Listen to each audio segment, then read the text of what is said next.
ஓம் அமிர்தீஸ்வரி நமக. ஓம் நம சிவாயா.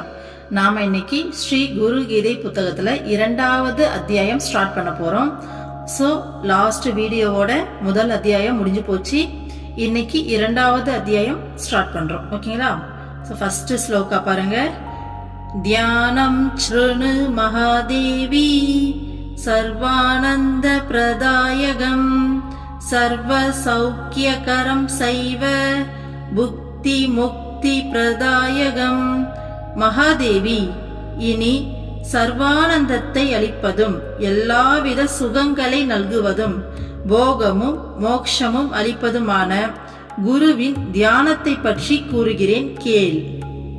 ஓகே, முதல் அத்தியாயத்துல குருனா யாரு, குருனா எப்பேற்பட்டவங்க, குருவை எப்படி வணங்கணும், குருவை பாத்தீங்கன்னா எப்படி சொல்றது, குரு பக்தினா எப்படி இருக்கணும், சோ மத்த யோகங்கள் செய்யறதுக்கும் குரு பக்தி செஞ்சு குரு சேவை செய்யறதுக்கும் என்ன வித்தியாசம், குருவுடைய பாதாபிஷேக நீரோடைய மகத்துவம் என்ன, குருவினுடைய அவர் உண்ட உணவுடைய மிச்சத்தோடைய மகத்துவம் என்ன, அந்த மாதிரி குருவை பத்தின சிறப்புகள். ஓகேங்களா? குருனா எப்பேற்பட்டவரு, சோ அவர்கிட்ட நாம எப்படி இருக்கணும் அப்படிங்கன்னு சொல்லிட்டு எல்லா விஷயங்களையும் முதல் அத்தியாயத்துல பார்த்தோம். இப்ப 2வது அத்தியாயத்துல எப்படி ஸ்டார்ட் பண்றாங்கன்னா குருவுடைய தியானத்தை பத்தி சொல்ல போறாங்க. ஓகேங்களா? சரி, என்ன சொல்றாங்கன்னு சொல்லி பார்ப்போம் வாங்க. ஸ்ரீமத் பரபிரம்ம குரும் ஸ்மராமி ஸ்ரீமத் பரபிரம்ம குரும் பஜாமி ஸ்ரீமத் பரபிரம்ம குரும் வதாமி ஸ்ரீமத் பரபிரம்ம குரும் நமாமி. பரபிரம்ம வடிவான குருவை நான் நினைக்கவும் துதிக்கவும் செய்கிறேன். அவரது மகிமைகளை குறித்து பேசுவதுடன் அவரை நான் வணங்குகிறேன். சிவபெருமான் பார்வதி தேவி கிட்ட சொல்றாரு. சோ பரபிரம்ம வடிவமான குருவை நான் நினைக்கவும் துதிக்கவும் செய்யறேன். அவருடைய மகிமைகளை குறித்து நான் பேச மட்டும் செய்யல, அவரை நானும் வணங்குறேன் அப்படின்னு சொல்றாரு. சரிங்களா? அடுத்த ஸ்லோகா பாருங்க. பரமானந்தம் பரமசுகதம் கேவலம் ஞானமூர்த்திம் த்வந்த்வாதீதம் ககன சத்ருசம் தத்வமஸ்யாதி லக்ஷ்யம் ஏகம் நித்யம் விமலமசலம் சர்வதி சாட்சிபூதம் பாவதீதம் திரிகுணரஹிதம் சத்குரும் தம் நமாமி.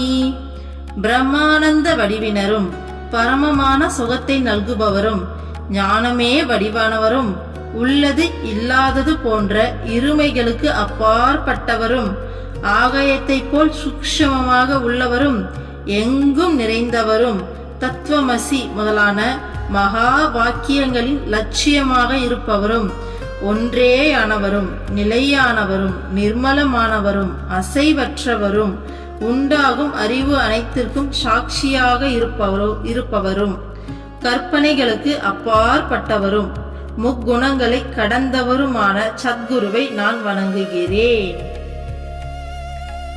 சோ என்ன சொல்றாங்க? பிரம்மானந்த வடிவினரும். சோ பிரம்மம் அவங்கதான் இல்லையா, எந்நேரமும் அந்த பரமானந்தத்துல தெளிச்சு இருக்கவங்க குரு இல்லையா, அதுதான் பிரம்மானந்த வடிவினரும். பரமமான சுகத்தை நல்குபவரும். சோ ஜீவன்களுக்கு அந்த பரமமான சுகம் என்னது? முக்தி. முக்தி நல்குபவரும் ஞானமே வடிவானவரும். கண்டிப்பா குரு ஞானமே வடிவானவர் தான் இல்லையா. உள்ளது இல்லாதது போன்ற இருமைகளுக்கு அப்பாற்பட்டதும். சோ உள்ளதுன்னா இருக்கிறது, இல்லாததுன்னா இல்லாதது. ஓகேங்களா? சோ இருக்கிறதுல இப்போ குரு அப்படிங்கிறவர் இருக்கிறவர், இந்த இருக்கிறதுல இருக்கிறவர் அப்படின்னா இருப்புல. ஓகேங்களா? அப்போ அதுல மட்டும் அடங்கிடுவார். இல்லாததுல இருக்கிறார்னா அப்ப அதுல மட்டும் அடங்கிடுவார். அப்போ குரு அப்படிங்கிறவரு இருக்கிறது இல்லாதது அப்படிங்கிற இருமையே அங்க கிடையாது. குரு அப்படிங்கிறவர் எப்பவுமே அந்த ஒன்னஸ். ஓகேங்களா? சோ எல்லாத்திலயும் நிறைஞ்சு இருக்கவர் அவர் மட்டும்தான் இங்க. அதை தாண்டி இங்க எதுவுமே கிடையாது. இங்க எல்லாமே அவருடைய ரூபங்கள், அவருடைய வடிவங்கள், அவருடைய படைப்புன்னு எடுத்துக்கலாமே தவிர எது கூட அதை கம்பேர் பண்ண முடியாது. அம்மா அருள்மொழிகள்ல சொல்லியிருப்பாங்க, வார்த்தைகளால குருவை விவரிக்க முடியாது. வார்த்தைகளால குருவை நீ புரிய வச்சலாம் நினைச்சா அது முடியாதுன்னு சொல்லியிருப்பாங்க. சோ இங்க ஒரு ஒன்னஸ் மட்டும்தான் இருக்கு, அது மட்டும்தான் இருக்கு. அதை தவிர இங்க வேற எதுவுமே இல்லை. இங்க எல்லாமாவும் அதுதான் இருக்கு, இருக்கிறதாவும் அதுதான் இருக்கு, இல்லாததாவும் அதுதான் இருக்கு, எல்லாமாவும் அது மட்டும்தான் இருக்கு. அதுதான் அந்த பரபிரம்மம், அதுதான் அந்த இறை சக்தி, அதுதான் இறைவன், அதுதான் குரு. ஓகேங்களா? ஸோ அதுதான் சொல்றாங்க, உள்ளது இல்லாதது போன்ற இருமைகளுக்கு அப்பாற்பட்டவர். சரிங்களா? அடுத்தது, ஏன்னா அங்க சொன்னாலே ஒன்னஸ் மட்டும்தான் இருக்கு, அங்க இருமை அப்படிங்கறதே இருக்காது. ஆகாயத்தை போல் சூக்ஷ்மமாக உள்ளவரும் எங்கும் நிறைந்தவரும். ஆகாயத்தம், இப்ப ஆகாயம் மாதிரி சூக்ஷ்மமாவும் இருப்பாரு. சூக்ஷ்மமா அப்படின்னா நமக்கு கண்ணுக்கு தெரியாம, இன்விசிபிளா. இப்போ ஆகாயம் அப்படிங்கிறது இங்க இருந்து பார்க்க இருக்கு, அது இன்விசிபிளா இல்லையே, சூக்ஷ்மமா எங்க இருக்குன்னு கேட்கலாம். பட் நம்ம மேல போக போக அந்த மேக மூட்டம் தான் இருக்கும், அங்க கிளவுட்ஸ் நகருமே தவிர நம்மளால ஆகாயம் அப்படிங்கறத ஒருத்த பார்க்க முடியாது. ஸோ இங்க இருந்து பார்க்கும்போது அது தெரியும். அந்த மாதிரி அது ஒரு சூக்ஷ்ம வடிவம். ஆனா சூக்ஷ்மம் அப்படின்னா இன்னும் டைரக்டா மீனிங் என்னன்னா இன்விசிபிளா, நம்ம கண்ணுக்கு பார்க்க இங்க இல்லாத மாதிரி தெரியும், ஆனா ஆக்சுவலா அங்க இருப்பாங்க. அம்மா கூட சொல்லுவாங்க இல்லையா, லலிதா சகஸ்ரநாமம் படிக்கும்போது உன்னுடைய இஷ்ட தெய்வம் சூக்ஷ்மமா அங்க இருப்பாங்க அப்படின்னு சொல்லிட்டு. சோ அங்க அவங்க இருப்பாங்க, ஆனா நம்ம கண்ணுக்கு தெரிய மாட்டாங்க. ஓகேங்களா? சோ அதுதான் நம்ம கண்ணுக்கு தெரியாம இருக்கிறாங்க. ஓகேங்களா? அவங்களுடைய பிரசன்ஸ் அங்க இருக்கு, அவங்க அங்க இருக்காங்க, பட் நம்ம கண்ணால, இந்த கண்ணால பார்க்க முடியாது. அதுதான் சூக்ஷ்மமா இருக்கிறது. அடுத்தது, எங்கும் நிறைந்தவரும். கண்ணுக்கு தெரியாம இருந்தாலும் அவர் இல்லைன்னு சொல்ல முடியாது, எல்லா இடத்துலயும் நிறைஞ்சு இருக்கவர். ஓகேங்களா? அததான் சொல்றாங்க. அடுத்தது, தத்துவமசி முதலான மகா வாக்கியங்களில் லட்சியமாக இருப்பவரும். தத்துவமசி அப்படிங்கிற வாக்கியத்தை நம்ம ஒரு வீடியோல I think 58 to 60 shloka explain பண்ணிருப்போம் இல்லையா? ஸோ அதான் சொல்றாங்க, தத்துவமசினா என்ன எக்ஸ்பிளைன் பண்ணியிருந்தோம், நானே அதுவாக இருக்கிறேன். ஸோ நான் வேற இல்ல, அது வேற இல்ல, அதுதான் நான் தான் அது அப்படின்னு சொல்லியிருந்தோம் இல்லையா? ஸோ அதுதான் ஒன்றேயானவரும், அதான் ஒன்னஸ், அவர் மட்டும்தான், அது மட்டும்தான் இங்க இருக்கு, அதை தாண்டி வேற எதுவுமே இல்லை. ஓகேங்களா? நிலையானவரும், எப்பயுமே நிலைச்சு நிக்கிறவர். இப்ப இருக்காங்க, அப்புறம் இல்ல, இதுக்கு முன்னாடி இல்ல, அவங்க இப்பதான் வந்தாங்க, இதெல்லாம் கிடையாது. எப்பயுமே நிலையானவர். நீங்க இதெல்லாம் புரியலன்னா முதல் அத்தியாயம் ஃபுல்லா போய் கேட்டுருவாங்க. இது ஒவ்வொரு வார்த்தைக்கும் ஒவ்வொரு வீடியோல அவ்வளோ தூரம் எக்ஸ்பிளைன் பண்ணிருக்கோம். ஓகேங்களா? நிர்மலமானவரும். நிர்மலமானவர்னா தூய்மையானவர், மாசற்றவர். அசைவற்றவரும். என்னடா அது, குரு நம்ம கண் எதிரிலே வந்து நடக்கிறாரு, உட்கார்றாரு, ஏஞ்சிக்கிறாரு, பேசுறாரு, அசைவற்றவர்னு சொல்றாங்களே அப்படின்னு சொல்லிட்டு யோசிக்க தோணும். அசைவற்றவர் அப்படிங்கிறது குருங்கிறது அந்த உடல் மட்டும் இல்லை, நம்ம பார்த்திருக்கோம் இல்லையா? குரு அப்படிங்கிறவரு பரபிரம்மம். அந்த பரபிரம்மம் எப்பயுமே அது அந்த இருப்பு நிலையில அசைவற்று அப்படியே தான் இருக்குது. அதோடைய சக்தி தான் பல ரூபங்கள், பல அவதாரங்கள் எடுக்குது. சரிங்களா? அதுதான் அசைவற்றவரும். உண்டாகும் அறிவு அனைத்திற்கும் சாட்சியாக இருப்பவரும். சோ இந்த பிரபஞ்சத்துல என்னெல்லாம் உண்டாகுதோ, ஒரு புதுசா ஒரு உயிரினம் உண்டாகுதுனால அது கூட இந்த பிரபஞ்சத்துடைய ஒரு உண்டாகிற புதிய அறிவு தான் இல்லையா? ஸோ அதுல இருந்து நம்ம மூளையில உண்டாகிற ஒரு சின்ன சின்ன ஐடியாஸ், அந்த அறிவு வரைக்கும் எல்லா அறிவுக்கும் சாட்சியா இருப்பவர். ஓகேங்களா? கற்பனைகளுக்கு அப்பாற்பட்டவரும். எஸ், குரு கற்பனைகளுக்கு அப்பாற்பட்டவர். நம்மளால அவரை கற்பனை பண்ணி கூட இதுதான் குரு, இப்படிதான் சொல்லி நம்மளால கெஸ் பண்ணவே முடியாது. எப்ப குருவை முழுமையா புரிஞ்சுப்போம் அப்படின்னா, எப்போ நாமளும் அவங்களும் கலக்குறோமோ, நாம வேற இல்ல அவங்க வேற இல்லைன்னு சொல்லி எப்போ முக்தி அடைஞ்சு கலக்குறோமோ அப்பதான் புரிஞ்சுக்க முடியுமே தவிர, அது வரைக்கும் நமக்கு கற்பனைக்கு எட்டாதவர், கற்பனைக்கு அப்பாற்பட்டவர். முக்குணங்களை கடந்தவரும். சத்வகுணம், ரஜோகுணம், தமோகுணம் சொல்லி குணங்களை 3ஆ பிரிப்பாங்க. சாதுவா இருக்கிறது, இந்த மூர்க்க குணத்தோட இருக்கிறது, ரெண்டுத்துக்கும் இடையில இருக்கிறதுன்ற மாதிரி 3 குணங்களா பிரிப்பாங்க.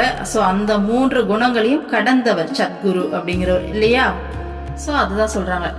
சோ முக்குணங்களை கடந்தவருமான சத்குருவை நான் வணங்குகிறேன். சோ சத்குருவை சிவபெருமான் நான் வணங்குறேன் அப்படின்னு சொல்றாரு. ஹிருதம் புஜே கர்ணி கமத்ய சம்ஸ்தே சிம்ஹாசனே சம்ஸ்தித திவ்யமூர்த்திம் தியாயேத் குரும் சந்திர கலா பிரகாசம் சச்சித் சுகாபீஷ்டகரம் ததானம். இதய தாமரையின் நடுவில் சிம்மாசனத்தில் வீற்றிருப்பவரும், தெய்வீக வடிவுடையவரும், பிறை சந்திரனை போல் ஒளிர்பவரும், சச்சிதானந்தம் எனும் விரும்பிய வரத்தை அளிப்பவருமான குருவை நான் தியானிக்கிறேன். சோ நம்மளுடைய இதய தாமரைக்கு நடுவுல சிம்மாசனத்துல வீற்றிருப்பவர். சோ குரு வழிபாட்டுல இருக்கவங்களுக்கு இந்த வார்த்தை நல்லாவே புரியும் இல்லையா? தெய்வீக வடிவுடையவர். குரு அப்படிங்கிறவர் தெய்வீக வடிவுடையவர், பிறை சந்திரனை போல் ஒளிர்பவர். ஓகேங்களா? அடுத்தது சச்சிதானந்தம் எனும் விரும்பிய வரத்தை அளிப்பவருமான. எஸ், குரு அப்படிங்கிறவரு விரும்பிய வரத்தை அளிப்பவர். சோ குருவுக்கு கடவுளுக்கு மேல அப்படின்னு சொல்றோம் இல்லையா? சோ நம்ம விரும்புற வரத்தை குரு வந்து அளிப்பார். ஆனா நாம எதை விரும்புறோன்றதுல கவனமா இருக்கணும்.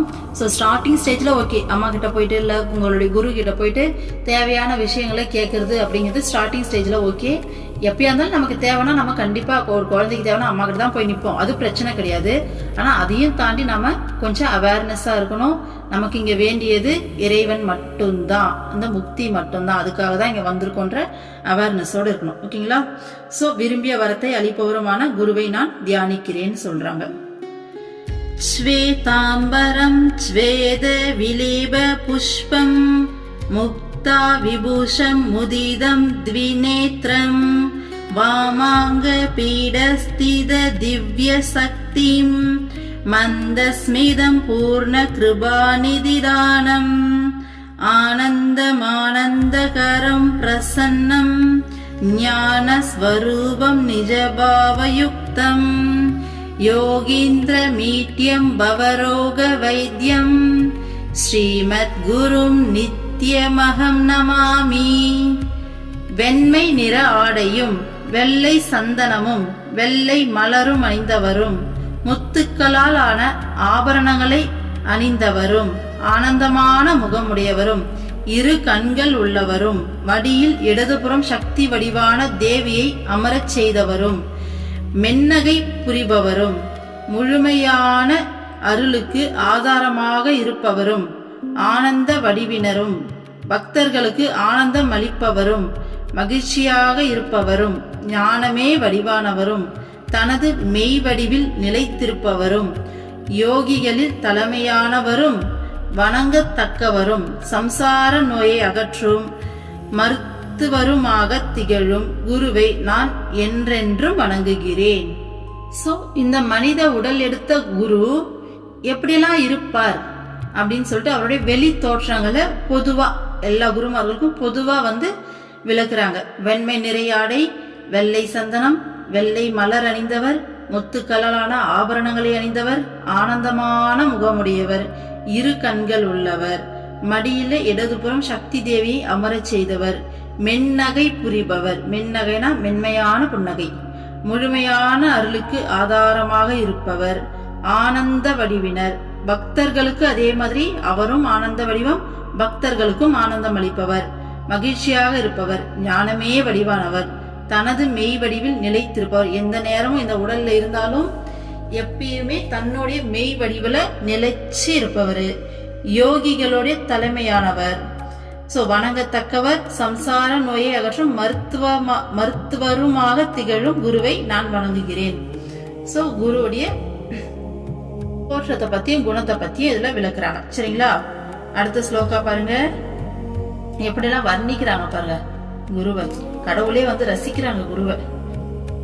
வந்தே குருநாம் சரணாரவிந்தம் சமதர்சித ஸ்வாத்ம குணாம்புதீனாம் ஜனஸ்ய ஏஷாம் குலிகாயமானம் சம்சார ஹாலாஹல மோக சாந்தியை. சம்சாரம் எனும் கொடும் விஷத்தை அறிந்தியதால் ஏற்பட்ட மயக்கத்தை போக்கும் மருந்திற்கு நிகராக உள்ள ஆத்ம சுக சாகரத்தை காட்டித்தரும் குருவின் பாதமலர்களை நான் வணங்குகிறேன். என்ன சொல்றாங்க? சம்சாரம் அப்படிங்கிற கொடும் விஷத்தை நம்ம அருந்தியதால் ஏற்பட்ட மயக்கத்தை போக்கும் மருந்திற்கு நிகராக உள்ள, சம்சாரம் அப்படிங்கிற கொடுமையான விஷத்தை நம்ம குடிச்சதால ஏற்படுற மயக்கத்து போக்குற மருந்தா இருக்கிற, ஓகேங்களா, ஆத்ம சுக சாகரத்தை காட்டித்தரும். சோ இந்த சம்சார சாகரத்திலிருந்து ஆத்ம சுக சாகரத்தை காட்டித்தர குருவோடைய பாத மலர்களை நான் வணங்குறேன்னு சொல்றாங்க. ஸோ எப்படி இந்த சம்சார கடலை வந்து கடக்க வச்சு இந்த ஆத்ம சுக சாகரத்தை வந்துட்டு காட்டி தரார் அப்படிங்கிற எல்லா விஷயங்களும் முதல் அத்தியாயத்தில் ஸ்டார்டிங்லேயே எக்ஸ்பிளைன் பண்ணியிருப்போம். ஸோ வேணுன்றவங்க அதில் போயிட்டு கேளுங்க. ஏன்னா இது ரிப்பீட் ஆகும் நம்ம திரும்ப இதை பேசணும் அப்படின்னா.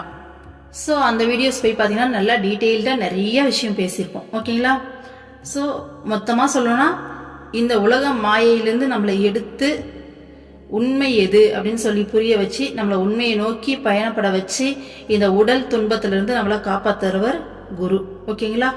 அடுத்தது பாருங்க. யஸ்மின் சிருஷ்டி ஸ்திதி வம்ச நிக்ரஹானுக்ரஹாத்மகம் கிருத்யம் பஞ்சவிதம் சச்வத் பாசதே தம் குரும்பஜேத். எவரிடம் படைத்தல், காத்தல், அழித்தல், மறைத்தல், அருளல் என்னும் ஐந்தொழில் என்றென்றும் நிலை பெற்றுள்ளதோ அந்த குருவை நான் துதிக்கிறேன். ஸோ லாஸ்ட் வீடியோவில் பார்த்துருப்போம், சிவன், விஷ்ணு, பிரம்மா 3 பேரும் குருவோடைய அருளாலையும் அன்பாலையும் தான் அவங்க முத்தொழிலை செய்யறதுக்கான திறனை பெறுறாங்க அப்படின்னு சொல்லிட்டு நாம அதில் சொல்லியிருப்போம். குரு வேற கடவுள் வேற இல்லையா? அப்புறம் எப்படி கடவுளுக்கு இவங்க அருள்றாங்கன்னு சொல்லி சொல்ல முடியும்? அப்போ இந்த முத்தொழிலும் குருவுடைய அருளாலும் அன்பாலும் தான் இந்த பிரபஞ்சத்துல நடக்குதுன்னு சொல்லியிருப்போம். ஸோ அந்த விஷயத்தை இங்க சொல்றாங்க பாருங்க. எவரிடம் படைத்தல், காத்தல், அழித்தல், இந்த 3 மட்டும் இல்ல, அடுத்து 2 தொழில் சேர்த்து சொல்றாங்க, 5 தொழில்னு. மறைத்தல், அருளல். ஓகேங்களா? இந்த 5 தொழில்களும் என்றென்றும் நிலை பெற்றுள்ளதோ. ஸோ நம்ம அங்க என்ன சொன்னோம்? குரு தான் இது எல்லாத்தையுமே செய்யறாரு சொன்னோமா? அந்த விஷயத்தை இங்க சொல்லிட்டாங்க பாருங்க. இந்த 5 தொழில்களும் யார்கிட்ட நிலை பெற்றிருக்குதான்? குரு கிட்ட. அந்த குருவை நான் வணங்குகிறேன் அப்படின்னு சொல்றாங்க. இதுல படைத்தல், காத்தல், அழித்தல் ஓகே, இந்த மறைத்தல்னா என்ன, அருளல் கூட ஓகே அப்படின்னு சொல்லிட்டு சரி நம்ம கூகுள்ல போய் சர்ச் பண்ணி பார்க்கலாம்னு சொல்லி பார்த்தேன். அதுல வந்துச்சு பாருங்க ஒரு எக்ஸ்பிளைனு, வேற லெவல்ல இருக்கு. நான் அதை அப்படியே படிக்கிறேன், கேளுங்க. இங்க என்ன நடக்குது அப்படிங்கிறத, இந்த உலகம்னா என்னங்கிறத அப்படியே போட்டு உடைச்ச மாதிரி இருந்தது அந்த 5 விஷயத்தோட எக்ஸ்பிளனேஷன். அப்படியே ரெக்கார்டிங் இருக்கட்டும், நான் அப்படியே போய் படிக்கிறேன், கேளுங்க. எஸ், ரெக்கார்ட் ஆயிட்டு இருக்கு. ஓகே. ஃபர்ஸ்ட், படைத்தல், உலகத்தையும் ஆன்மாக்களையும், ஆன்மாக்கள்னா உயிர்களை உருவாக்குதல். காத்தல், படைக்கப்பட்ட உலகத்தையும் உயிர்களையும் காத்து இரு வினைகளை நுகரச் செய்தல். ஸோ ஃபர்ஸ்ட் படைத்தல் அப்படிங்கிறது என்னது? உயிர்களை உருவாக்குறது. இதுல காத்தல் அப்படிங்கிறதுல படைக்கப்பட்ட உயிர்களை காக்கிறது அப்படிங்கிற மீனிங் வருது. கூடவே சேர்ந்து பாருங்க, இரு வினைகளை நுகரச் செய்தல். ஸோ நன்மை, தீமை, இம்மை, மறுமை. ஓகேங்களா? நல்லது, கெட்டது அப்படின்னு சொல்லிட்டு இன்னும் எப்படி சொல்லலாம், சந்தோஷம், கஷ்டம், இப்படி எல்லாத்துலயுமே இருமையா தானே இருக்கு இந்த உலகம். அந்த இரு வினைகளை நுகரச் செய்தல். அப்ப படைக்கிறதும் கடவுள் தான், அந்த படைச்சு இந்த உயிர்களை காப்பாத்துறதும் கடவுள் தான், காப்பாத்தி இந்த மாயைக்குள்ள நம்மள இந்த இரு வினைகளை நுகரச் செய்வதும், அதை நம்மள அனுபவிக்க வச்சு அதுக்குள்ள சிக்க வைக்கிறதும் கடவுள் தான். அடுத்தது பாருங்க, அழித்தல், ஒடுங்கு காலத்தில் அனைத்தையும் தன்னுள் அடக்கி கொள்ளுதல். சோ படைக்கிற காலத்துல படைக்கிறாங்க, அது அழிவு காலம் வரும்போது அனைத்து உயிர்களும் தனக்குள்ளேயே அடக்கிக்கிறாங்க. ஓகேங்களா? அததான் அழித்தல். மறைத்தல், உயிர்களுக்கு மல திரையை ஏற்படுத்தி, மலத்திரை அப்படின்னா மும்மலம் சொல்லுவோம் இல்லையா, கண்மம், மாயை, ஆணவம் சொல்லி மும்மலம் சொல்லுவோம். அதான் மலத்திரையை ஏற்படுத்தி, அறியாமையை ஏற்படுத்தி. இன்னும் சிம்பிளா சொல்லணும்னா உண்மையை மறைத்து மாயையில் கட்டுப்படுத்துதல். அப்போ நம்மளை படைக்கிறதும் அவங்க தான், காப்பாத்துறதும் அவங்க தான், இந்த இரு வினைகளை நுகரச் செய்து இந்த அனுபவத்தை இதுக்குள்ள போய் சிக்க வைக்கிறதும் அவங்க தான். ஸோ அழிவு காலத்துல தனக்குள்ள எல்லா உயிர்களையும் ஒடுக்கிக்கிறதும் அவங்க தான். நமக்கு இந்த மாயையை ஏற்படுத்தி இதுக்குள்ள நம்மளை கட்டுப்படுத்துறதும் அவங்க தான். அருளல், மும்மலங்களையும் ஆணவம், கண்மம், மாயை நீக்கி உயிர்களுக்கு ஞானம் வழங்கி வீடு பேறு அளித்தல். சோ இந்த மும்மலங்களையும், இன்னும் சிம்பிளா சொல்லலாம், அறியாமையை நீக்கி இந்த உயிர்களுக்கு ஞானம் வழங்கி வீடு பேறு அளித்தல். இதுதான் ஐந்தொழில். இப்ப தெரியுதா கடவுளுடைய பிளான் என்னன்னு? சோ இதுதான் அந்த 5 தொழில்கள். இங்க என்ன சொல்லிருக்காங்க, இந்த 5 தொழில்களும் என்றென்றும் ஓகே, எவரிடம் என்றென்றும் நிலை பெற்றுள்ளதோ அந்த குருவை நான் துதிக்கிறேன் அப்படின்னு சொல்றாங்க. ஓகேங்களா? இப்போ இந்த 5 தொழில்களும் யார்கிட்ட நிலை பெற்றுள்ளது? குரு கிட்ட. ஓகேங்களா? அப்போ இங்க எல்லாமே அவங்க தான். அதுதான் சொல்லுவாங்க இல்லையா, இந்த முகுந்தா சாங்ல வருமே, என்ன செய்ய நானோ தோல் பாவைதான், அடுத்தது ஒரு லைன் வருமே, உந்தன் கைகள் ஆட்டி வைக்கும் நூல் பாவைதான் அப்படின்னு சொல்லிட்டு. ஸோ அதுதான் நாம இங்க வெறும் ஒரு தோல் பாவை. ஓகேங்களா? இந்த பொம்மலாட்டம் மாதிரி அந்த நூல் வச்சு ஆட்டி வைப்பாங்க பாத்தீங்களா? ஸோ இந்த ஸ்க்ரீனுக்கு பின்னாடி வச்சுட்டு ஆட்டுவாங்க. முன்னாடி இருந்து பார்த்தா முகுந்தா சாங்கில் அதை காமிச்சிருப்பாங்க. முன்னாடி இருந்து பார்த்தா அது ஒரு டிராமா மாதிரி வந்து உட்காந்து பார்ப்பாங்க. இங்கே ஆட்டி வைக்கிறது இறைவன், ஆடுறது தான் நாம. இங்கே பாருங்க, படைக்கிறதும் அவர் தானம்மா, நம்மளை காப்பாற்றுறதும் அவர் தான், இந்த மாயைக்குள்ள நம்மளை சிக்க வைக்கிறதும் அவர் தான், அப்புறம் வந்து காப்பாற்றிட்டு போகிறதும் அவர் தானம்மா. அப்போ இங்கே நமக்கு என்ன ரோல் இருக்கு? ஒன்றும் கிடையாது. ஸோ ஒரு படத்துல டைரக்டர் அவர்னா எல்லா நடிகர்களும் எப்படி அவருடைய விருப்பப்படி நடிப்பாங்களோ அந்த மாதிரி நாம இங்க எல்லாரும் இறைவனுடைய விருப்பப்படி நடிச்சுக்கிட்டு இருக்கோம். அப்போ இங்க நாம அப்படிங்கிற ஒண்ணு இல்லவே இல்லை. எல்லாமே குருவோடைய கண்ட்ரோல்ல, குருவோடைய விருப்பப்படி தான் இங்க நடந்துகிட்டு இருக்கு. இங்க எல்லாமே அவங்க தான், அவங்கள தாண்டி இங்க எதுவுமே கிடையாது. ஸோ இங்க எல்லாமே அவங்களோட பிளான் படி தான் நடந்துகிட்டு இருக்கு. அப்போ இங்க நாம வந்து பாத்தீங்கன்னா அறியாமையில, நான் அப்படிங்கிற தன்மையில எதையோ பண்ண ட்ரை பண்ணிட்டு இருக்கோம். நடக்குமா? யோசிச்சு பாருங்க. குரு அப்படிங்கிறவர் எப்பேற்பட்டவர்னு சொல்லி பார்த்துட்டு வரோம் இல்லையா, அந்த பரபிரம்மம் பிரபஞ்ச சக்தியே அவங்க தான். ஸோ அவங்களுடைய பிளான் படி நடக்குமா? இங்க நம்ம பிளான் நடக்குமா? நம்ம ஒரு சின்ன இந்த பிரபஞ்சத்துல ஒரு தூசு கூட கிடையாது. இந்த தூசுக்குள்ள ஒரு மனசு அப்படிங்கிற ஒரு விஷயத்த பிடிச்சிக்கிட்டு நாம எவ்வளோ போராட்டம் போராடிட்டு இருக்கோம்னு சொல்லி பாருங்க. ஸோ வாழ்க்கையில் ஒரு நல்ல சத்குருவை பார்த்துட்டா அவங்கக்கிட்ட முழுமையாக சரணாகதி அடைஞ்சிருங்க. அது ஒரு ஆப்ஷன் தான் நமக்கு இங்கே. சரணாகதி அடைஞ்சிட்டா நாமளும் அவங்க கூட போயிட்டு உட்காந்துக்கிட்டு என்ன பண்ணலாம்? இந்த கேம் எல்லாத்தையும் வேடிக்கை பார்க்கலாம். சரணாகதி அடையலை அப்படின்னா இந்த கேம்குள்ளே நம்ம விளையாடிட்டு இருக்கணும். ஸோ சிக்கி சின்ன பின்னமாயிட்டு போராடிட்டு இருக்கணும். இதெல்லாம் உண்மை நினச்சி இந்த கேம் வந்து நம்ம ப்ளே பண்ணிட்டு இருக்கணும். ஸோ பெட்ரு நாம அவங்க கூட போயிட்டு உட்காந்து வேடிக்கை பார்க்குறது எவ்வளோ மேல் இல்லையா? ஸோ சரணாகதி அடைஞ்சாதான் நமக்கு அந்த ஸ்டேஜ் கிடைக்கும். ஓகேங்களா? ஸோ முழுமையாக சரணாகதி அடையணும். அடுத்த ஸ்லோகம் அடுத்த வீடியோவில் பார்க்கலாம். ஓம் அமிர்தீஸ்வரி நமக. ஓம் நம சிவாய. சர்வம்